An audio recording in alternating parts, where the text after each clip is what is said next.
दोस्तों, आज हम क्लास 10th का केमिस्ट्री शुरू करने वाले हैं। क्लास 10th का पहला चैप्टर है रासायनिक अभिक्रियाएं एवं समीकरण, chemical reactions and equation. Chemical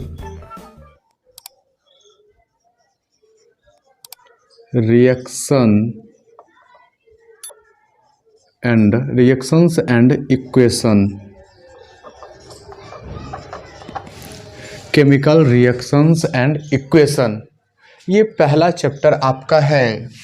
पहला चैप्टर जो है रासायनिक अभिक्रियाएं एवं समीकरण। सबसे पहले समझेंगे कि रासायनिक अभिक्रिया क्या होता है। सबसे पहला इस चैप्टर का कॉन्सेप्ट है आपका रासायनिक अभिक्रियाएं। सबसे पहला चैप्टर का ही नाम है रासायनिक अभिक्रियाएं। केमिकल रिएक्शन,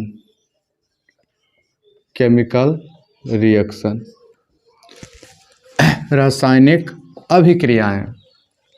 सवाल उठता है कि रासायनिक अभिक्रिया क्या है। आप अपने दैनिक जीवन में बहुत चीज़ों का उपयोग करते हैं जो रासायनिक अभिक्रिया को दर्शाता है। जैसे आप दूध से दही बनाते हैं, ये भी एक प्रकार का रासायनिक अभिक्रिया है। अचार को बचा करके सुरक्षित रखने के लिए उसमें आप सिरका का प्रयोग करते हैं, वो भी रासायनिक अभिक्रिया से ही संबंधित है। तो अपने जीवन में जो तमाम घटनाओं का आप अध्ययन करते हैं उसमें बहुत ऐसा प्रक्रम है जो रासायनिक अभिक्रिया से संबंधित है। तो रासायनिक अभिक्रिया की परिभाषा भी लिखेंगे, साथ साथ समझेंगे भी। बेहतर से बेहतर आप साथ साथ नोट बना लीजिएगा। इतना बेहतर तरीका से पढ़ना है कि आपको जीवन में दोबारा कभी भी रासायनिक अभिक्रिया एवं समीकरण से संबंधित किसी भी प्रकार के समस्या का सामना ना करना पड़े। तो रासायनिक अभिक्रिया क्या है, तो देखिएगा, जब कोई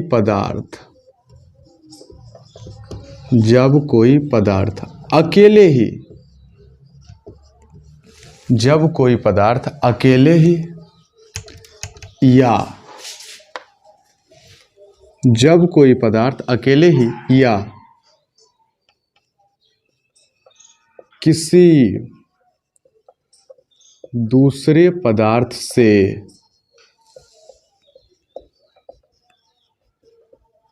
क्रिया करके, जब कोई पदार्थ अकेले ही या किसी दूसरे पदार्थ से क्रिया करके अपने से भिन्न गुण वाले एक या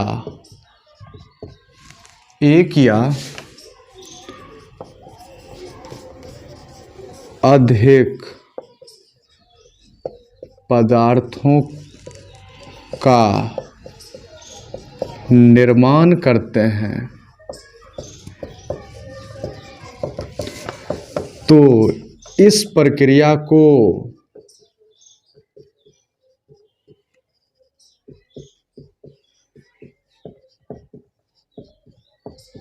रासायनिक अभिक्रिया कहते हैं। तो इस प्रक्रिया को रासायनिक अभिक्रिया कहते हैं। इसका जो खूबसूरत परिभाषा है रासायनिक अभिक्रिया का, वो मैंने लिख दिया है जिससे आप नोट बना सके, बेहतर से बेहतर नोट बन सके।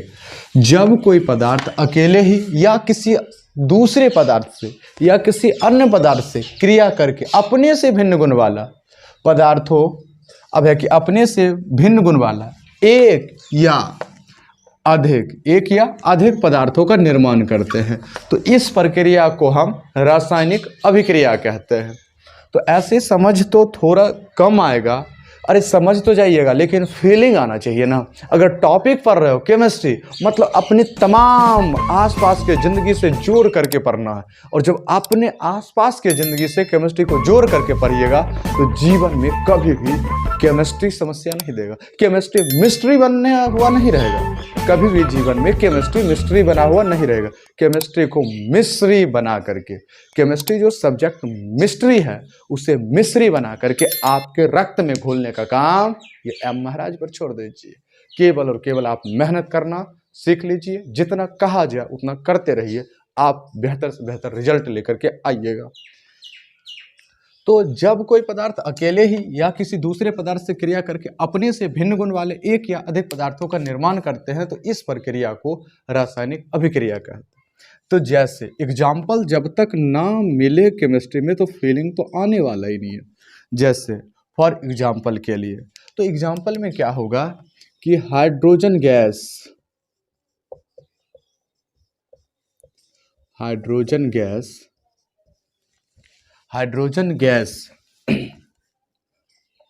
ऑक्सीजन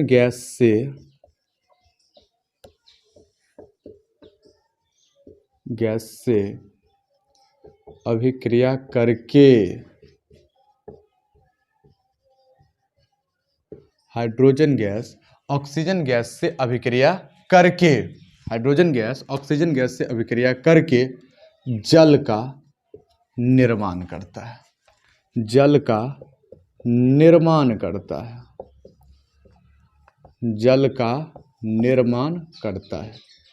ये देखिए इसमें क्या है, एक हाइड्रोजन गैस है दूसरा ऑक्सीजन गैस है, दोनों आपस में क्या करता है, अभिक्रिया करता है, जिसके फलस्वरूप आपको जल मिलता है।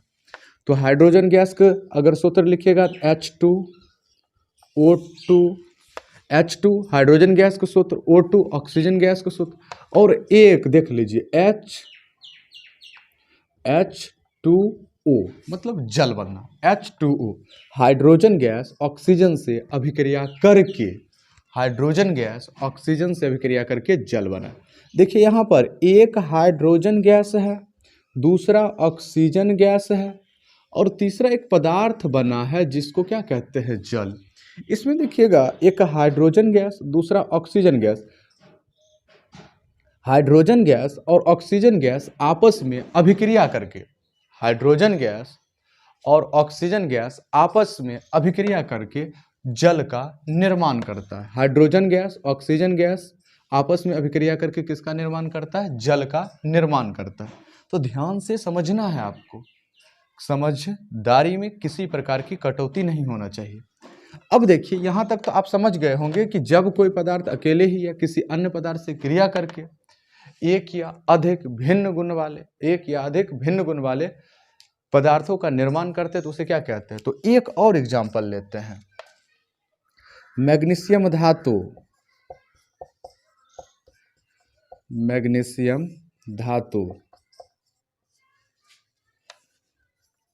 क्लोरीन गैस से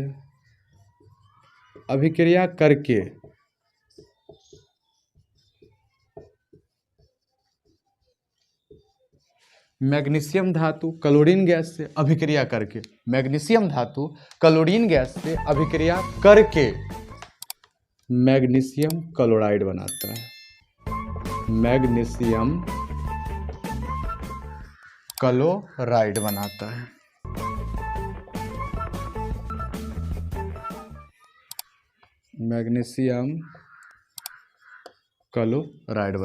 मैग्नीशियम धातु क्लोरीन गैस से अभिक्रिया करके मैग्नीशियम क्लोराइड बनाता है। मैग्नीशियम धातु का संकेत होता है Mg। संकेत क्या होता आएगा चैप्टर में, हम सारा का सारा समझाएंगे। Mg क्लोरीन गैस का सूत्र होता है Cl2 और बनता है क्या, मैग्नीशियम क्लोराइड। MgCl2 बनता है। Mg मतलब मैग्नीशियम धातु क्लोरीन गैस से अभिक्रिया करके मैग्नीशियम क्लोराइड अर्थात MgCl2 बनाता है। इसमें भी देखिए कि मैग्नीशियम धातु क्लोरीन से दो पदार्थ है, क्लोरीन गैस एक पदार्थ है, दूसरा मैग्नीशियम धातु एक पदार्थ है, और दोनों अभिक्रिया करके मैग्नीशियम क्लोराइड बनाता है। दोनों अभिक्रिया आपस में करके मैग्नीशियम क्लोराइड का निर्माण करता है। यहाँ तक तो आपको बात क्लियर हो गया होगा कि रासायनिक अभिक्रिया क्या है। रासायनिक अभिक्रिया क्या है, रासायनिक अभिक्रिया से संबंधित एग्जाम्पल के बारे में भी आपने बहुत खूबसूरती से समझा। जिस प्रकार हम लिख देते हैं इसी प्रकार आपको नोट को भी तैयार करना है। आप अपने नोट को इसी प्रकार बनाइएगा तो आपका बेहतर से बेहतर रहेगा। तो चलिए, अब है कि रासायनिक अभिक्रिया हो गया है, रासायनिक अभिक्रिया अब क्या हो, रासायनिक अभिक्रिया हो गया है। इसके बाद चर्चा करते हैं। देखिए, रासायनिक अभिक्रिया से संबंधित 3 पदों के बारे में पढ़ेंगे। सबसे पहला आपका होगा अभिकारक। अभिकारक इसे कहते हैं रिएजेंट, इसे कहते हैं रिएजेंट, अभिकारक।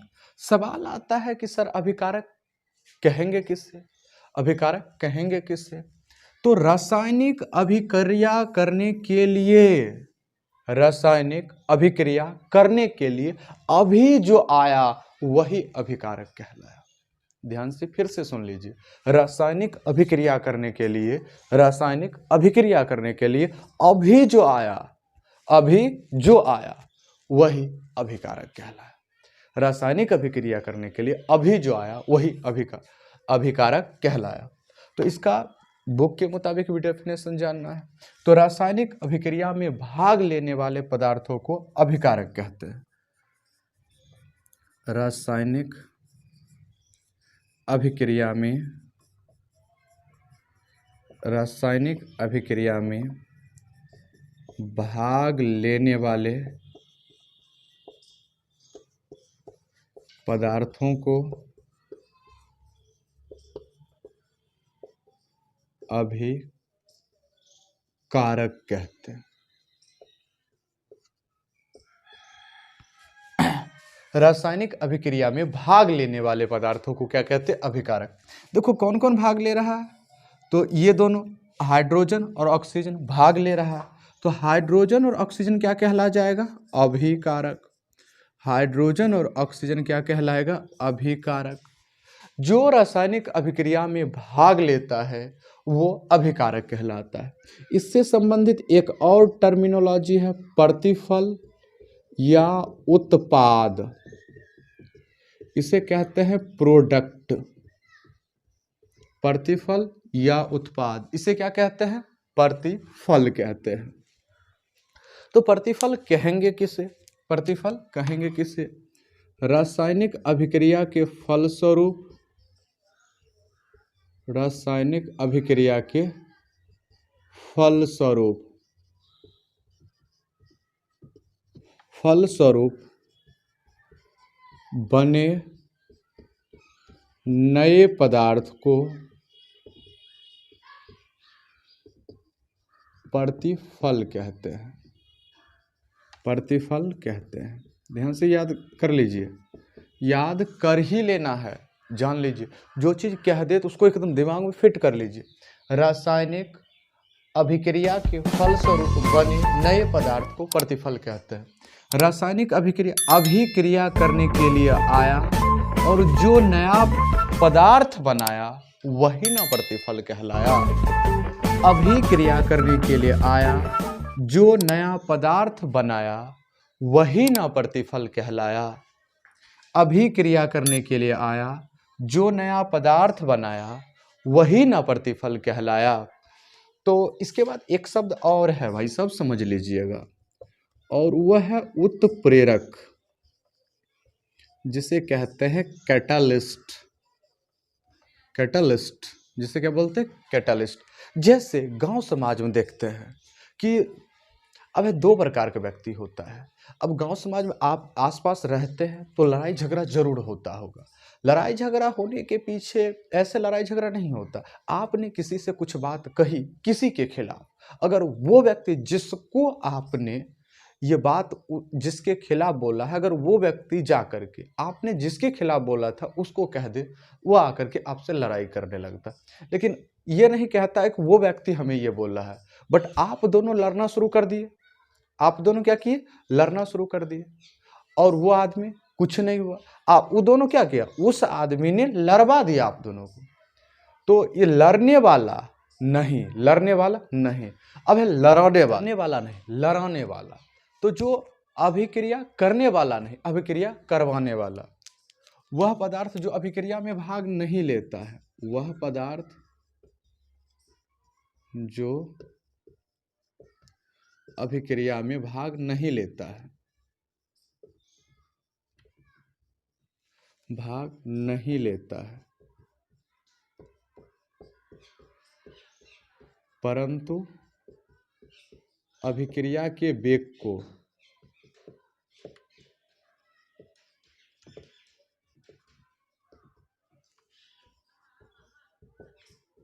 बढ़ा या घटा सकता है। वह पदार्थ जो अभिक्रिया में भाग नहीं लेता है परंतु अभिक्रिया के वेग को बढ़ा या घटा सकता है, उत्प्रेरक कहलाता है। वह पदार्थ जो अभिक्रिया में भाग नहीं लेता है, वह पदार्थ जो अभिक्रिया में भाग नहीं लेता है लेकिन अभिक्रिया के वेग को बढ़ा या घटा सकता है, उत्प्रेरक कहलाता है, उत्प्रेरक कहलाता है। ये रासायनिक अभिक्रिया की विशेषताएं, इंपॉर्टेंस ऑफ केमिकल रिएक्शन। तो रासायनिक अभिक्रिया की पहली विशेषता है कि रासायनिक अभिक्रिया जब संपन्न होता है तो बहुत सारा ऐसा रासायनिक अभिक्रिया है जिसके संपन्न होने के फलस्वरूप गैस की उत्पत्ति होती है। पहला क्या है विशेषता? गैस की उत्पत्ति। रासायनिक अभिक्रिया संपन्न होने के बाद, रासायनिक अभिक्रिया संपन्न होने के बाद गैस की उत्पत्ति होती है। रासायनिक अभिक्रिया संपन्न होने के बाद गैस की उत्पत्ति होती है।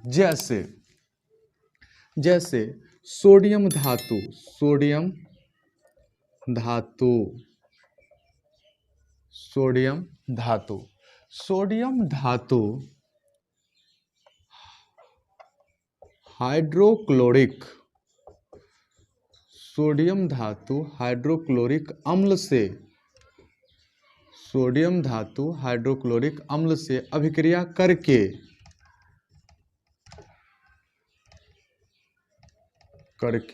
सोडियम क्लोराइड, सोडियम धातु हाइड्रोक्लोरिक अम्ल से अभिक्रिया करके सोडियम क्लोराइड बनाता है, सोडियम क्लोराइड बनाता है और हाइड्रोजन गैस मुक्त करता है, हाइड्रोजन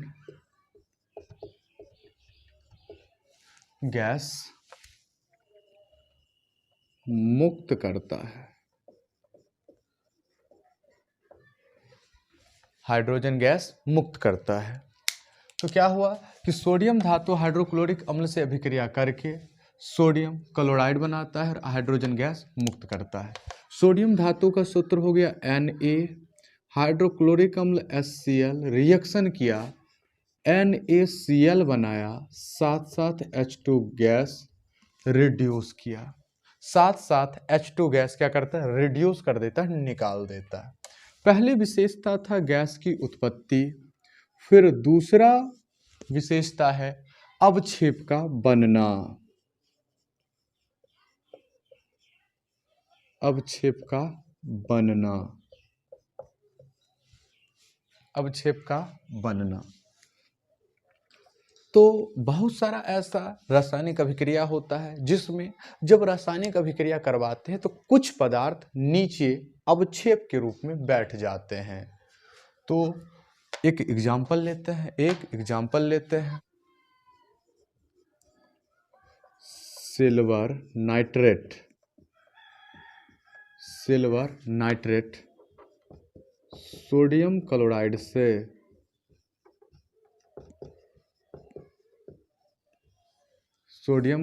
से अभिक्रिया करके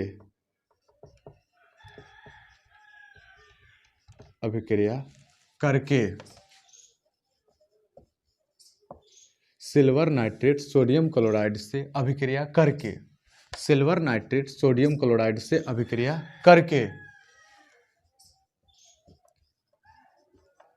सिल्वर क्लोराइड का अवक्षेप बनाता है, अवक्षेप बनाता है। ध्यान से समझिएगा। सिल्वर नाइट्रेट AgNO3 अभिक्रिया करता है NaCl। ये जितना रिएक्शन पढ़ा रहे हैं ये सब आगे चैप्टर में सब के सब आएगा। AgNO3 NaCl से अभिक्रिया करके AgCl प्लस AgCl बना लिया और NaNO3 बन गया। AgCl बना लिया और NaNO3 बन गया। ये जो अवक्षेप होता है वो दही जैसा उजला होता है, दही जैसा सफेद अवक्षेप होता है, दही जैसा सफेद अवक्षेप होता है। तो दूसरा था अवक्षेप का वर्णन। अब नंबर 3 है ताप में परिवर्तन। ताप में परिवर्तन, चेंजिंग इन हीट, ताप में परिवर्तन। तो बहुत सारा ऐसा रासायनिक अभिक्रिया है जिसे संपन्न करवाने के लिए ताप की या आवश्यकता होता है या रासायनिक अभिक्रिया संपन्न होने के फलस्वरूप अब है ऊष्मा का उत्सर्जन होता है। तो ताप में परिवर्तन, ताप परिवर्तन के आधार पर, ताप परिवर्तन के आधार पर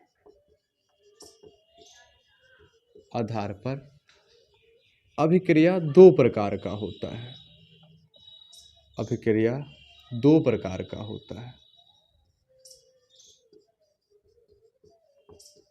ताप परिवर्तन के आधार पर रासायनिक अभिक्रिया दो प्रकार का होता है। कौन कौन? तो सबसे पहला है ऊष्मा शोषी अभिक्रिया। ऊष्मा शोषी अभिक्रिया,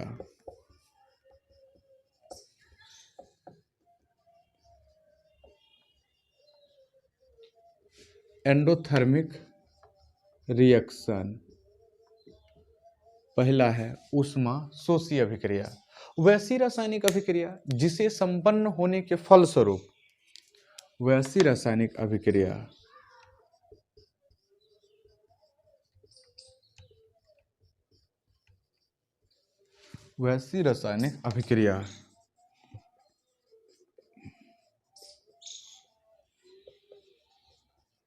जिसके संपन्न होने के लिए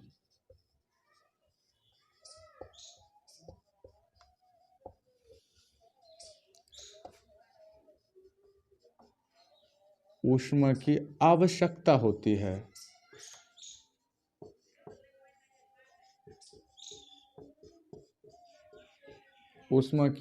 वैसी रासायनिक अभिक्रिया जिसके संपन्न होने के लिए ऊष्मा की आवश्यकता होती है उसे ऊष्मा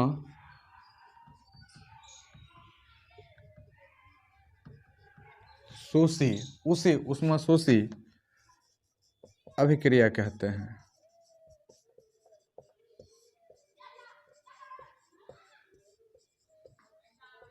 उसे ऊष्मा शोषी अभिक्रिया कहते हैं। वैसी रासायनिक अभिक्रिया जिसके संपन्न होने के लिए ऊष्मा की आवश्यकता होती है। जैसे एग्जांपल देंगे ना तो हर चीज क्लियर होगा।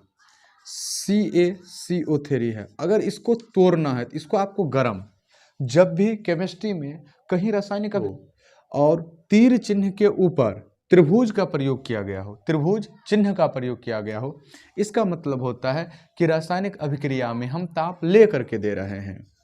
तो इससे बनेगा CaO, इससे क्या बनेगा CaO, और इसके साथ साथ CO2 गैस निकलेगा। देखिए इस रासायनिक अभिक्रिया को संपन्न होने के लिए हम क्या किए, ऊष्मा दिए। मतलब हम जब देते हैं, जब हम रासायनिक अभिक्रिया में ऊष्मा को देते हैं, तो जब रासायनिक अभिक्रिया में ऊष्मा को देते हैं तो वो होता है ऊष्मा शोषी अभिक्रिया। जैसे ZnCO3 है, अगर इसमें ऊष्मा देंगे तो ZnO बन जाएगा और CO2 गैस यहाँ भी बनेगा। पहला था ऊष्मा शोषी अभिक्रिया और दूसरा है ऊष्मा क्षेपी अभिक्रिया। ऊष्मा क्षेपी अभिक्रिया एक्सोथर्मिक रिएक्शन, एक्सोथर्मिक रिएक्शन। वैसी रासायनिक अभिक्रिया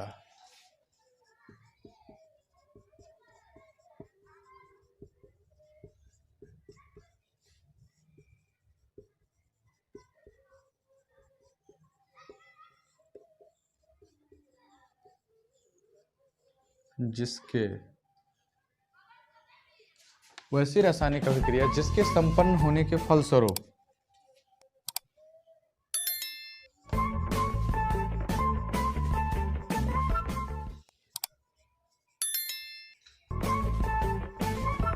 ऊष्मा का उत्सर्जन होता है,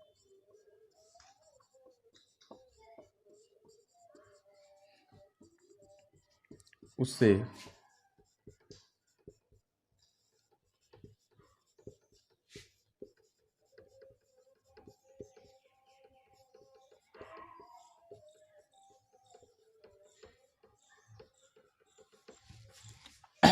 वैसी रासायनिक अभिक्रिया जिसके संपन्न होने के फलस्वरूप ऊष्मा का उत्सर्जन होता है, उसे ऊष्माक्षेपी अभिक्रिया कहते हैं।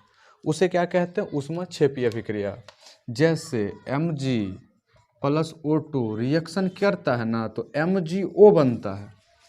मैग्नीशियम धातु ऑक्सीजन से अभिक्रिया करके मैग्नीशियम ऑक्साइड बनाता है। इसके साथ साथ खूब सारा ऊष्मा निकालता है। तो ऊष्मा जब भी निकलता है तो उसे क्या कहते हैं? ऊष्माक्षेपी अभिक्रिया। तो रासायनिक अभिक्रिया की 3 विशेषता है: गैस की उत्पत्ति, अवक्षेप का बनना, ताप में परिवर्तन।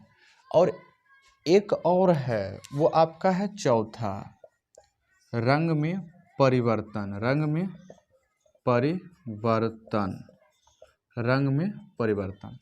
तो रंग में परिवर्तन जब आयरन धातु को कॉपर सल्फेट के विलयन में डाली जाती।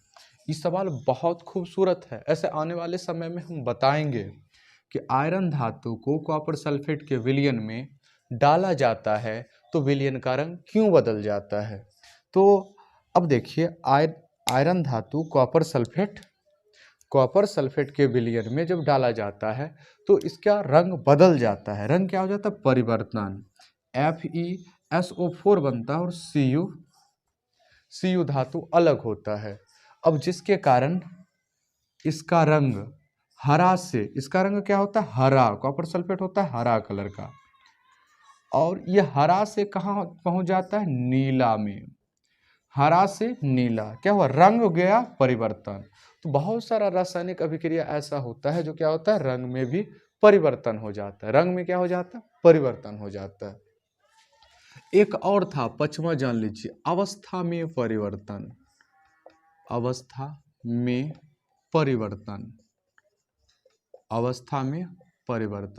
बहुत सारा रासायनिक अभिक्रिया ऐसा है जो क्या होता है कि अवस्था ही बदल देता है।